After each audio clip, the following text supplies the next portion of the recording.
Bonjour tout le monde, mon nom est Anne Camiré, Madame Anne pour les élèves. Alors, je filme présentement ma rencontre de parents qui normalement aurait dû avoir lieu en personne le 2 septembre. Mais vous vous en doutez, à cause du COVID, on aura beaucoup d'adaptations et de nouveautés à faire cette année. C'est ça, ça prend beaucoup de place dans notre entrée, c'est beaucoup de choses nouvelles pour nous à maîtriser, des choses qui vont peut-être changer en cours d'année aussi. Alors, on s'adapte. Et je vais faire deux petits blocs de rencontres que je vais vous envoyer. Vous allez pouvoir visionner par YouTube. Et je vais me mettre disponible pour une période de questions sur Team le jeudi prochain, le 10 septembre. Alors, si vous avez le goût de jaser avec moi via l'ordinateur, je serai disponible à ce moment-là. Alors, qui suis-je? Alors, moi, j'ai 20 ans d'expérience en enseignement. J'ai gradué en 2001 de l'Université du Québec à Rimouski. C'est donc ma 20e rentrée scolaire et ma 5e à l'école de Maricourt. Alors, ça fait déjà 5 ans que je travaille avec Mme Nathalie Paradis en première année à l'école ici. Ça a été vraiment un coup de cœur, cette école, parce que c'est un établissement EVB, parce que c'est une petite école de quartier. EVB, c'est les établissements verts Brundtland. Alors, c'est une école écologique, pacifique, solidaire et démocratique. Et c'est ça. Alors, ça fait longtemps qu'on travaille ensemble. On aime beaucoup ce qu'on fait. C'est sûr que cette année va être une année différente, mais bon, on va essayer de la rendre agréable quand même pour les enfants. Je suis aussi la maman de 2 adolescents. Alors, j'ai Mia qui est en secondaire 4 à l'école Jacques-Rousseau, qui a 15 ans, et Alice qui est en secondaire 1 à l'école Jacques-Rousseau également, option cheerleading, et qui a 13 ans. Alors, assez parlé de moi. Qu'est-ce qui va se passer cette année en première année? Alors, vous en doutez, la première année, c'est un gros morceau dans le parcours scolaire de vos enfants. Alors, on les part pour l'écriture, la lecture, les mathématiques. C'est souvent bien différent de la maternelle, même si on essaie. Moi, j'ai été 8 ans enseignante au préscolaire. Alors, au début de l'année, je fonctionne beaucoup avec des jeux, avec des ateliers pour essayer d'aller les chercher dans ce qu'ils connaissent déjà. Et graduellement, on ajoute à ça les apprentissages plus académiques. Alors, ici, à l'école de Maricourt, on a décidé d'enseigner l'écriture script. Alors, vos enfants apprendront à écrire en lettres attachées seulement à partir de la 3e année. Alors, ce que je vous présente ici, c'est le petit cahier d'écriture script. Alors, on y va, on commence une lettre à la fois. On va commencer par savoir comment bien former nos lettres. Vous allez avoir peut-être, ça va dépendre des semaines, un petit cahier de devoirs aussi. Vous allez faire peut-être, en commençant, une ligne de chaque lettre. Après, on va coller des lettres ensemble pour faire des syllabes, pour en arriver à écrire des mots. Alors, la première portion de l'année est vraiment axée sur la lecture. Alors, je vous dirais que de septembre à janvier, là, c'est beaucoup l'apprentissage de la lecture qui prend plus de place. On fait de la calligraphie pour travailler l'écriture, mais écrire des mots, mémoriser des mots, écrire des phrases, ça va être plus dans la 2e portion de l'année, c'est-à-dire de janvier à juin. Alors, petit cahier de calligraphie. Ensuite, ici, on a décidé de ne pas avoir de cahier d'exercice en français parce qu'on travaille avec la littérature jeunesse. Alors, on a tout plein d'albums jeunesse qu'on exploite tout au long de l'année pour donner le goût à vos enfants d'apprendre à lire.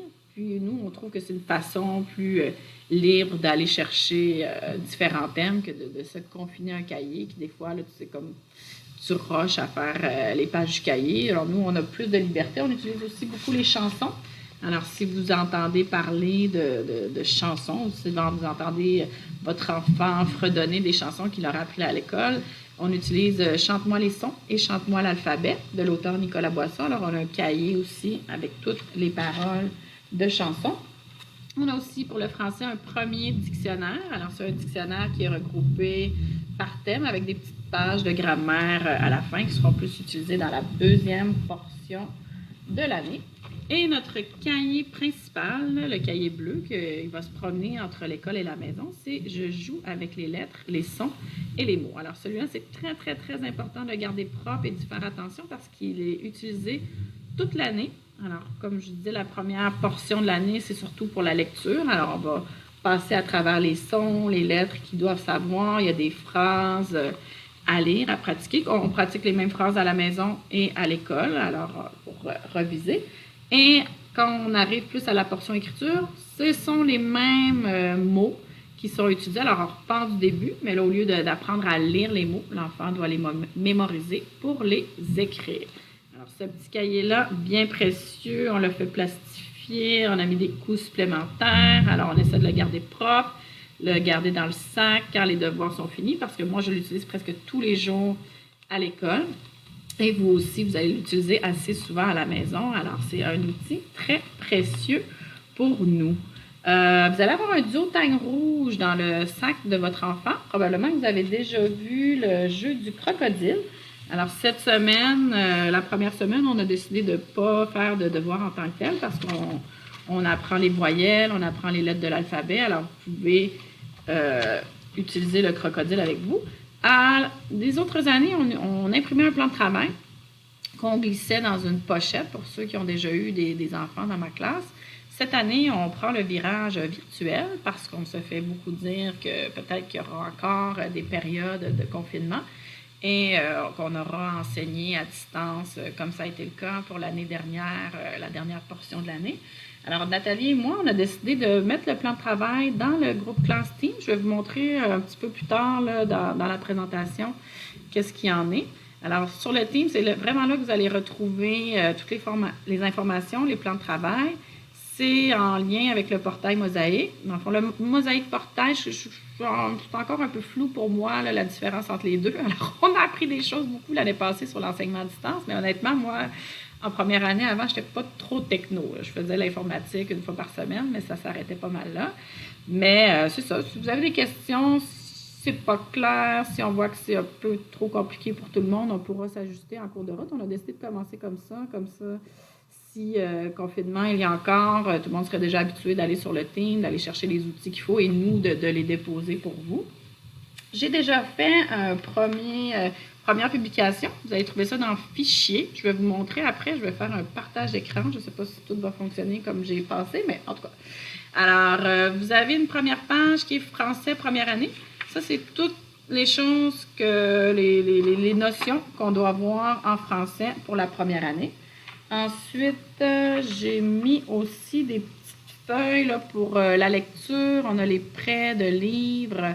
C'est sûr que comme le gros morceau, c'est la lecture, c'est important. Plus vous allez lire à la maison avec votre enfant, plus vous allez être assidu dans les devoirs. Alors moi, je fais mon bout de chemin à l'école, mais vous avez aussi un bout de chemin à faire à la maison. Et vous allez peut-être remarquer aussi qu'il y avait un sac Ziploc avec des petits livres de lecture. Alors ça, c'est les prêts, avant on appelait ça les prêts de nuit parce qu'on changeait à chaque jour. Évidemment, COVID oblige, on va limiter les échanges cette année. Dans le fond, ce qu'on a décidé de faire, c'est que chaque enfant va avoir un sac Ziploc avec 2 livres qu'il va avoir pour la semaine. Et moi, je vais les ramasser le vendredi pour qu'ils puissent être en quarantaine pour la fin de semaine. Alors, ça a l'air que le virus arrête de vivre après 48 heures. Et la semaine suivante, je vais pouvoir vous donner une autre pochette avec ces 2 livres-là. Alors, vous avez les mêmes 2 livres pour la semaine, mais c'est bon de les relire à plusieurs reprises. Ça peut être 2, 3, 4 fois. Évidemment, c'est clair qu'au début, ça ne sera pas votre enfant qui va lire, ça va plus être vous qui allez lui faire la lecture, mais vous pouvez quand même dire « est-ce que tu vois des A? Est-ce que tu as des lettres que tu reconnais? » Peut-être qu'il y a des mots, la force de lire les mêmes choses qu'il va être capable de reconnaître. Alors, ça, c'est pour le français. En mathématiques, on utilise Nougat. J'ai fait placer hier le cahier aide-mémoire dans le sac. Alors, celui-là vous appartient, le petit cahier plus papier, c'est toutes les notions qui vont être vues en maths cette année. Alors, moi, j'ai l'équivalent en classe qui est le cahier d'activité. Alors, le cahier d'activité n'est pas supposé aller à la maison. Si à un moment donné, ça se ramasse chez vous, c'est peut-être que l'ami a mal fait son sac et a mal écouté les consignes. Alors, le cahier d'activité, c'est vraiment moi qui s'en charge ici. Et vous avez l'aide-mémoire pour relier à des notions. Alors, je vous montre le plan de travail qui va être sur le portail pour commencer. Alors, par exemple, ça c'est un de l'année passée, mais ça se ressemble d'une année à l'autre. Semaine due, on a toujours 2 semaines sur le plan de travail. Ici, en haut, c'est les notions en mathématiques. Alors, qu'est-ce qui est en caractère gras, c'est qu'est-ce qu'on a vu. Et les numéros de page au bout, par exemple, là, pour débuter, on fait les nombres, page 4, 5, 7. Alors, les pages réfèrent à votre aide-mémoire. Vous pouvez le consulter. Alors, il y a toujours la semaine 1, semaine 2, je dépose le plan de travail à tous les vendredis. C'est à vous de gérer l'horaire des devoirs. Vous connaissez votre horaire familial mieux que moi. En fait, je vous dirais, plus il y a d'assiduité, plus on fait des périodes de devoirs à la maison. Nous, on suggère des 20 minutes en première année. Alors, peut-être un petit 20 minutes chaque jour, si on n'a pas le temps d'en faire la semaine, une petite demi-heure la fin de semaine, le samedi ou le dimanche. Vraiment pour réactiver les connaissances qui vont avoir été vues en classe. Puis vous, en même temps, ça vous permet de suivre les apprentissages qui sont faits. Alors, on a parlé de Nougat. Pour ce qui est des devoirs, moi, je conseille d'avoir peut-être un petit espace à la maison. Des fois, c'est pas possible avec l'espace dont on dispose, mais s'il peut y avoir un endroit avec un petit bureau, une petite trousse, crayon, efface, peut-être des crayons de couleur, un endroit calme, peut-être avoir une routine dans les devoirs, que ça se fasse toujours au même moment pour prendre des bonnes habitudes. Comme je disais tout à l'heure, je ne suis pas au courant de vos horaires. Il y en a qui travaillent en ville, qui viennent chercher les enfants à 5h30, 6h au service de garde. Le souper n'est pas fait. Alors, vous y allez avec votre réalité, avec votre enfant aussi. Je vous dirais que en première année, c'est des grosses journées. On leur en demande beaucoup en début d'année. Alors, ça se peut qu'ils soient fatigués. Ça se peut qu'ils n'aient pas tant envie que ça de faire des devoirs. Mais je pense que c'est bon de prendre l'habitude d'avoir des courtes périodes assez souvent dans la semaine. Qu'est-ce que j'avais d'autre à dire? On décloisonne pour 2 matières. Alors, c'est ma collègue Nathalie qui va faire les arts plastiques avec vos enfants cette année, tandis que moi, je vais faire les sciences avec les 2 groupes. Alors, si vous entendez parler de Monsieur Samuel, moi, c'est parce que je me déguise en scientifique allemand pour faire les sciences. Alors, s'il parle qu'un prof de sciences qui parle allemand, il n'est pas en train de vous conter des histoires. C'est vraiment, moi, c'est mon dada, les sciences. On va aussi, une fois par mois, les faire à l'extérieur, autant que faire se peut. Alors, c'est ça.